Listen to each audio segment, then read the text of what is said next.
쉬운 듯 쉽지 않은 공문서 바르게 쓰기 6번째 시간 문서의 끝 예시공문 면표시에 대해서 말씀드리겠습니다. 문서의 끝 표시는 첫 번째 본문이 끝나면 이타 띄우고 끝자를 씁니다. 바랍니다. 점 찍고 이타 띄우고 끝자 쓰고요. 끝자 다음에는 항상 이 받침표를 써줘야 됩니다. 문서에 다른 서식 등이 첨부되는 경우에는 본문의 내용이 끝난 줄 다음에 붙임 표시를 하고 첨부물의 명칭과 수량을 적고 끝자를 씁니다. 즉 예시를 보시면 붙임 2칸 띄우고요. 첨부물의 명칭 1칸 띄우고 수량 점 찍고 2칸 띄우고 끝 점까지 쓰셔야 됩니다. 때에 따라서 그 첨부물을 전자문서로 하지 않고 인편으로 제출하는 경우가 있습니다. 그런 경우에는 그 인편 제출하는 부분은 명칭, 수량 쓰시고 점 찍고 2칸 띄우고 괄호 안에 인편 제출 쓰시고요. 2칸 띄우고 역시 끝자 쓰시면 됩니다. 그 다음에 앞에서 말했던 본문의 내용이 끝난 줄 다음에라고 되어 있는데요. 예시를 통해서 보시면 본문에 1항목과 2의 항목이 있습니다. 그리고 한 줄 띄우고 붙임이 이렇게 되어 있습니다. 우리가 보통 많이 쓰는 방법인데요. 이렇게 하지 않고 줄을 이렇게 없애고 바로 다음 줄에 쓰셔도 됩니다. 보통 우리가 학교에서는 이렇게 한 줄 띄우는 방법을 많이 사용합니다. 그 다음 세 번째, 본문 또는 붙임의 표시문이 오른쪽 한계선에서 끝났을 경우에는 다음 줄을 왼쪽 기본선에서 이타 띄우고 끝자를 씁니다. 자, 붙임에 여기 끝까지 가서 더 이상 끝자를 여기 한계선까지 왔기 때문에 끝자를 쓸 공간이 없습니다. 그런 경우에는 이타 띄우고 끝자를 쓰시면 됩니다. 첨부물이 2가지 이상인 경우에는 항목을 구분하여 표시한다. 자, 여기는 첨부물이 2개가 있습니다. 그런 경우는 여기 이타 띄우고 1점 명칭 그 다음 2 그런데 이 이자 위치는 1자와 같은 위치에다 넣어주시고 첨부물을 써주시면 됩니다. 서식이 있는 표가 있는 경우에는 여기 예시를 보시면은 서식 표가 5줄이 있는 서식이 있습니다.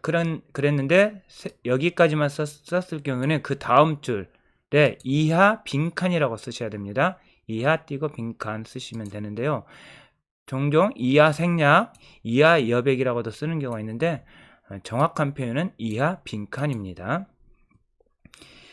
그런데 이 서식이 마지막까지 다 썼습니다. 3줄짜리 서식에서 여기까지 다 끝나는 경우에는 그 왼쪽 기본선에서 이타 띄우고 끝자를 쓰시면 됩니다.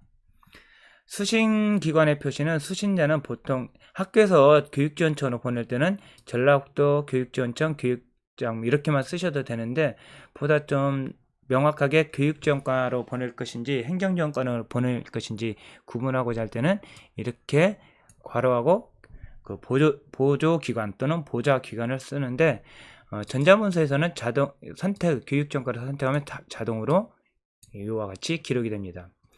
수신자가 많은 경우에는 두문의 수신란에 수신자가 아니라 수신란이라고 해야 되겠죠. 수신자 참조라고 써야 되고 결문에는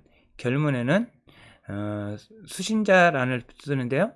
수신자를 쓰는데 두문에 수신자 참조를 쓰셨죠. 그런 경우는 결문에는 어느 초등학교장, 어느 중학교장 이렇게 쓰시면 됩니다. 이때 장자에 빨간색을 표시한 이유는 어느 초등학교라고만 쓰시면 안 되고요. 초등학교장, 중학교장 이렇게 쓰셔야 됩니다. 전자문서에서 이 부분을 학교명이 많으면 그 수신자란이 많이 커지기 때문에 50자 이내 같은 경우는 줄여서 쓸 거냐고 물어보는데 그런 경우에는 관내 초등학교장 이렇게 줄여서 쓸 수도 있습니다. 공문서 본문은 12포인트의 굴림체, 줄간격 160에 차가는 0, 장평은 100%이고요. 문단 정렬은 양쪽 혼합입니다.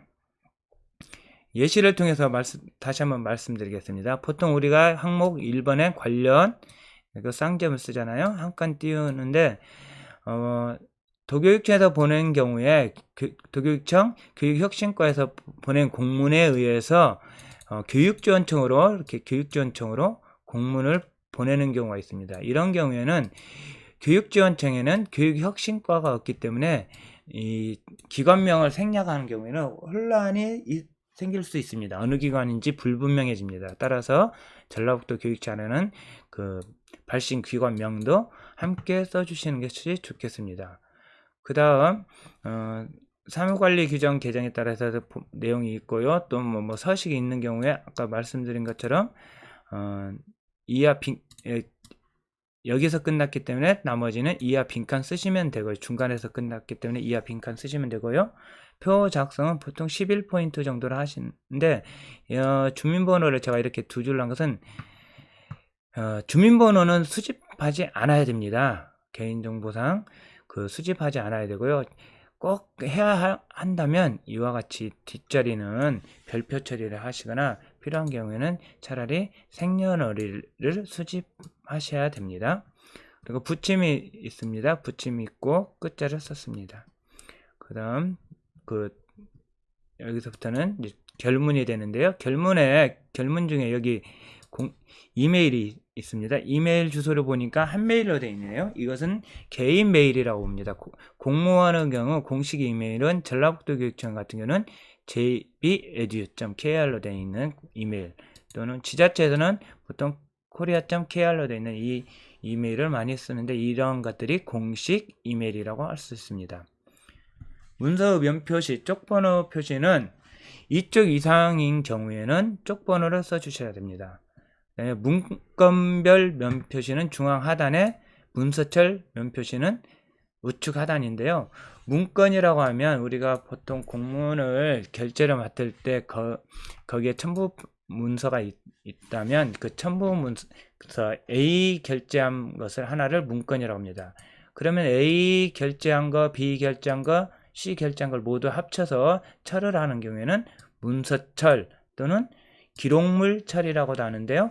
문건은 중앙 하단에 쪽번호를 쓰시면 되고요. 문서철은 우측 하단에 표시하는데 방법은 1, 2, 3, 4 또는 그 문서의 앞뒤 관계를 좀 더 명확하게 하고자 할 때는 4쪽 중에 1쪽이라 해서 4 붙임표 1, 4, 2, 4, 3, 4, 4 이렇게 표시하셔도 됩니다. 문서철, 기록물철이 무엇인가 궁금해 하시는 분들도 있을 텐데요. 문서철, 기록물철은 아래 사진에 보이는 것처럼 보이는데, 이 누런색 약간 누렇게 보이는 이 표지, 이 표지가 문서철의 보존용 표지이고요. 그 다음에 그 기록물철의 표지 제목을 쓰시고 색인 목록 쓰시고 그 다음에 각 문서들이 들어갑니다. 보통 방과후 학교 출석부나 이런 것들 보존할 때 하시면 되고요. 이 파란색으로 보이는 이 부분이 보존 상자입니다. 학교에 보면 종종 이런 파일 형태로에다가 공문서를 보관하기를 하는데요. 예전에 이런 방법을 쓰기도 했습니다. 그렇지만 이 파일은 사용 금지입니다. 양면에 기재된 문서는 양면에 모두 쪽번호가 있어야 되고요.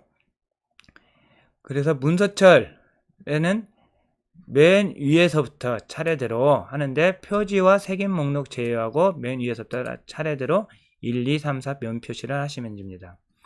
그런데 이 문서철을 하는데 그 두께가 너무 두꺼워서 2권 이상으로 편철하는 경우가 있습니다. 이런 2권 이상으로 편철할 때는 첫 번째 권은 순서대로 면표시를 하시면 되는데요. 2권 이후부터는 그 앞에 권의 마지막 쪽수 다음부터 표시합니다. 역시 표지와 색인 목록은 면표시를 제외합니다. 그 다음 면표시를 하실 때는 처음에는 그냥 연필로 하셔야 됩니다. 왜냐하면 중간에 뭐 문건이 추가될 수도 있고 빠질 수도 있거든요. 그러면은 잉크로 하는 경우에는 수정이 복잡하기 때문에 연필로 했다가 다 끝난 다음에는 잉크로 확정해서 표시하시면 됩니다. 그 다음에 전라북도 교육청에서는 그 붙임파일 첨부물의 문서가 10쪽 이상인 경우에는 요약을 해서 하나의 파일을 별도로 만들기를 권장하고 있습니다. 간단한 요약 자료로 별도로 요약 문서를 따로 만들기를 권장하고 있으니 참고해 주시고요. 이 부분은 여러분들이 크게 뭐 신경 쓰지는 않겠지만 관리자들은 문서에 로고, 상징, 또는 홍보 문구 등을 기록하는데요. 말씀드리면 로고는 왼쪽 상단에, 그 다음 상징은 오른쪽 상단에 표시합니다. 그 다음 홍보 문구는 그 기관명 바로 위에. 예를 들어서 한국교육과정평가원의 로고 여기 들어가 있는 거 보이시죠? 그 다음 청렴한 세상이라는 상징을 넣고요. 홍보 문구 교육은 우리의 미래이자 희망입니다를 그 위에다 넣습니다. 전라북도 교육청은 로고와 홍보 문구만 있는 것이 예시로 보입니다. 이상으로 문서의 끝 예시공문과 면 표시에 대해서 알아봤습니다. 감사합니다.